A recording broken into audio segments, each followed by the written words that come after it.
अस्सलाम वालेकुम नाजरीन, मैं हूं आपका मेज़बान अली उस्मान वट्टू और आप देख रहे हैं हमारा यूट्यूब चैनल। नाजरीन, कुछ मज़ीद खबरें और अपडेट्स के साथ आपकी खिदमत में हाजिर हुआ हूं। कुछ बड़ी डेवलपमेंट्स हैं सुप्रीम कोर्ट के हवाले से और फिर अगला कुछ मंजरनामा आपके सामने रखूंगा। और अली अमीन गंडापुर की तकरीर, एक तकरीर उन्होंने पहले की थी केपी की असम्बली के अंदर, एक तकरीर उन्होंने कल की, काफ़ी सारी उन्होंने बातें की हैं, वो आपके सामने रखूँगा। फिर इमरान खान साहब के हवाले से क्या खबरें आ रही हैं वो भी आपको बताना है, और पीटीआई का अगला प्लान, पीटीआई क्या करने जा रही है, तमाम तर तफसील जो है आपके सामने रखूँगा। अब सबसे पहले हम लोग आ जाते हैं सुप्रीम कोर्ट की जो बड़ी डेवलपमेंट हुई है। कमेटी ने नाम फाइनल कर दिया है, जस्टिस याह्या अफरीदी पाकिस्तान के अगले चीफ जस्टिस होंगे और ये बात हुकूमती कमेटी ने फाइनल कर दी है। अब सबसे पहले तो आपको ये बताता चलूँ कि पीटीआई इस कमेटी का हिस्सा नहीं थी, और मैंने आपको अपने गुज़श्ता व्लॉग में भी ये बात बताई थी। जो मुमकिन तौर पे लग रहा था, जो हुकूमती साफ़ी ये बात कह रहे थे कि जस्टिस मंसूर अली शाह जो है वो अगले चीफ जस्टिस होंगे और हुकूमत का जो ज़्यादा फोकस रहेगा वो रहेगा इन्हीं बेंच पर, लेकिन ऐसा नहीं हुआ। हुकूमत ने कल नाम फाइनल किया जस्टिस याह्या अफरीदी का, और हुकूमत खैर जो तरमीम लेकर आई थी और ये जो सारी चीज़ें करने की वजह थी वो कहीं ना कहीं जस्टिस मंसूर अली शाह का रास्ता ही तो रोकना चाह रहे थे, और वो चीज़ हुई भी।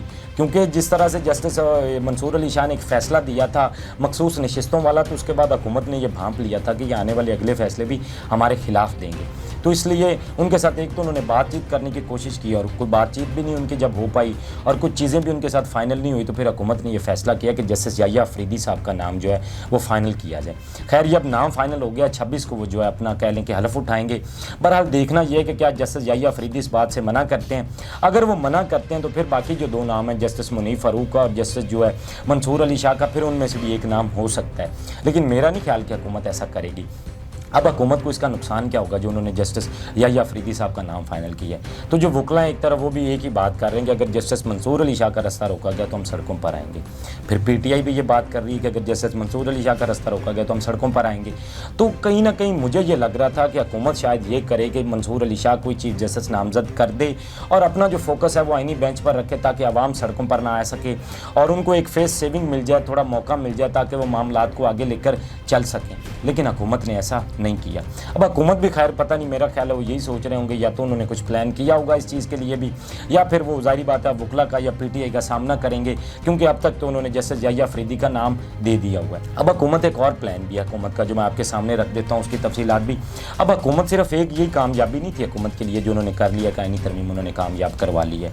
जो हुकूमत के और एस्टेब्लिशमेंट के करीबी लोग हैं वो ये कह रहे हैं कि महज ये एक कामयाबी नहीं थी, इसके बाद हमें बहुत सारी कामयाबियाँ मिलनी हैं। तो हुकूमत करने क्या जा रही है? हुकूमत एक्चुअल करने ये जा रही है कि आइनी बेंच जो बनाया जाएगा, सबसे पहले जो आइनी बेंच के अंदर वो केस लेकर जाएंगे वो होगा मखसूस नशिस्तों का, जो अब तक सुप्रीम कोर्ट के फैसले पर अमल दरामद नहीं हो सका, क्योंकि सुप्रीम कोर्ट ने वो फैसला दिया था, बहरहाल उस पर अब तक अमल दरामद नहीं हो सका। वो दोबारा से जो है पटिशन जाके दायर करेंगे और वो हुकूमत के हक़ में फ़ैसला आएगा।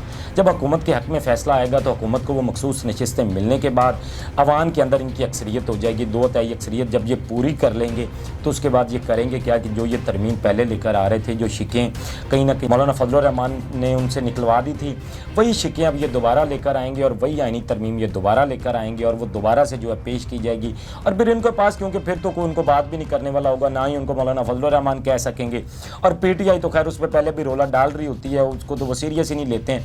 तो वो क्या करेंगे कि इसके बाद ये सारे जो आइनी तरमीम है वो लेकर आएंगे और फिर उसमें वो मिलिट्री कोर्ट्स वाला मामला भी दोबारा से लाया जाएगा और वो तरमीम पास करवाई जाएगी और फिर कोशिश की जाएगी पीटीआई को ख़त्म करने की, इमरान खान को ख़त्म करने की, इमरान खान के दोबारा केसेस दिलाए जाएंगे, फिर जो बल्ले वाला निशान है वो दोबारा लाया जाएगा और बाकी भी जितने ये केसेस हैं इलेक्शन के हवाले से केसेस हैं वो सारे दोबारा से लाए जाएंगे और मुमकिन कोशिश ये की जाएगी कि पीटीआई को दीवार के साथ लगाया जाए, जो कि ये पहले भी वो कर रहे हैं, लेकिन उसके बाद वो ज़्यादा करेंगे। हुकूमत सिर्फ यही नहीं है कि वो आइनी तरमीम एक लेकर आ गए और उसके बाद आपको जैसे लग रहा है, ऐसा नहीं है। जो हुकूमत के एक करीबी साफ़ी हैं वो भी ये बात कर रहे हैं, कुछ हमारे भी सोर्सेज ये बात बता रहे हैं कि हुकूमत इसके बाद दोबारा से आइनी तरमीम लेकर आएगी और सारी चीज़ें ये करेगी और पीटीआई के खिलाफ वो जितना कुछ कर सकते हैं अब मज़ीद उससे ज़्यादा ये चीज़ें करेंगे। अब ये चीज़ें जो है अब तक सामने आ रही हैं। अच्छा नाज़रीन, अब आगे चल के बात करते हैं अली अमीन गंडापुर के हवाले से। अली अमीन गंडापुर ने एक तकरीर पहले की थी और एक तकरीर कल की। कल की तकरीर में उन्होंने क्या बातें की हैं वो आपको बता देता हूँ। एक तो उन्होंने कहा कि मैं इमरान खान साहब से मुलाकात करने जा रहा हूँ और इमरान खान से मुलाकात के बाद क्या है कि एहतिजाज का एक बड़ा ऐलान किया जाएगा। उन्होंने कहा एक तो हम इस्लामाबाद की तरफ बढ़ेंगे और जो लोग इस्लामाबाद नहीं पहुँच पाएंगे वो जहाँ भी होंगे अपने शहरों को ब्लॉक करेंगे और हम एक बड़ा एहतिजाज करेंगे। और पीटीआई का ये एहतजाज करने का मकसद भी था कि मंसूर अली शाह का अगर रास्ता रोका जाता है तो ये एहतजाज होगा। फिर खान साहब की रिहाई भी पीटीआई चाहती है, तो उस हवाले से भी वो आवाज़ उठा रहे हैं। लेकिन हुकूमत कहीं ना कहीं जो है वो इस पर भी जारी बात है कोई ना कोई प्लान लेकर आएगी। अब देखें ना कि 4 अक्टूबर का पीटीआई का कितना बड़ा रेला लेकर अली अमीन गंडापुर इस्लामाबाद की तरफ दाखिल हो रहे थे और किस तरह से डिफ्यूज़ किया गया हुकूमत की जानिब से उसको, और फिर अली अमीन गंडापुर वहाँ से किस तरह से गायब हुए और वो सारी चीज़ें हुई। तो हुकूमत को एक चीज़ का तो पता है, हुकूमत को और किसी बात का खौफ नहीं है, उनको किसी ना आइन का खौफ है, ना कानून का खौफ है, ना बाकी किसी भी चीज़ का उन पर प्रेशर है किसी भी हवाले से, कोई भी उनको इस तरह के तो मामलात हैं ही नहीं। उनको अगर एक खौफ है तो वो सिर्फ ये है कि आवाम सड़कों पर ना निकले, क्योंकि उनको पता है कि आवाम अगर जब सड़कों पर निकलती है तो फिर आवाम का फैसला मानना पड़ता है, और आवाम की ताकत बहुत बड़ी ताकत होती है। एक अलग बात है कि आपको इस बात का अब तक एहसास नहीं है और आवाम जो है अपनी ताकत का उस तरह से इस्तेमाल ना कर पाई है, ना ही हमें नज़र आया, लेकिन हुकूमत को इस बात का पता है कि अगर आवाम सड़कों पर निकलती है तो सिचुएशन बड़ी मुख्तलिफ हो जाती है। इसलिए क्या है कि हुकूमत हमेशा से आवाम को कंट्रोल करने की कोशिश करती है, और पहले भी जो उन्होंने किया, फिर उस पर वो शल भी इस्तेमाल करते हैं, डंडे भी इस्तेमाल करते हैं, ताकत का इस्तेमाल भी करते हैं, हर मुमकिन कोशिश करते हैं कि एहतजाज को ख़त्म किया जाए।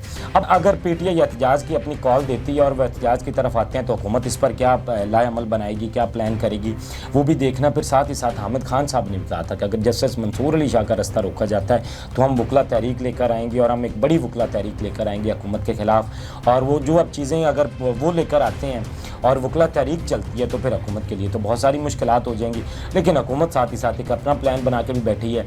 तो हुकूमत कहीं ना कहीं वो अपनी चीज़ों में मगन है। एक दफ़ा तो उनको बहुत तेज़ी है कि हम आईनी बेंच की तरफ जाएँ और वो मामलात लेकर आएँ, तो एक दफ़ा तो हुकूमत इस चीज़ों के बारे में नहीं सोच रही।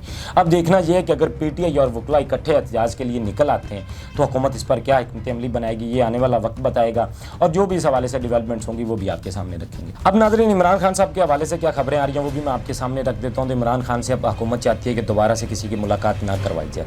जो चीज़ हुकूमत पहले चाह रही थी कि 18 तक उनकी मुलाकात नहीं होगी, और हाई कोर्ट ने ये कहा था कि 18 के बाद उनसे मुलाकात हो पाएगी, फिर से सिक्योरिटी का बहाना बना के उन्होंने ये कह दिया कि खान साहब से मुलाकात नहीं हो सकती, बल्कि अडयाला जेल में किसी से भी मुलाकात नहीं हो सकती, क्योंकि ये बहाना तो सिर्फ इमरान खान के लिए बनाया जा रहा है, बाकी ना ही सिक्योरिटी इशूज़ हैं। और कभी भी जब भी कुछ इस तरह के मामला होते हैं तो ये सिक्योरिटी इशूज़ का एक बहाना होता है जो कि हुकूमत हमेशा की तरह करती है।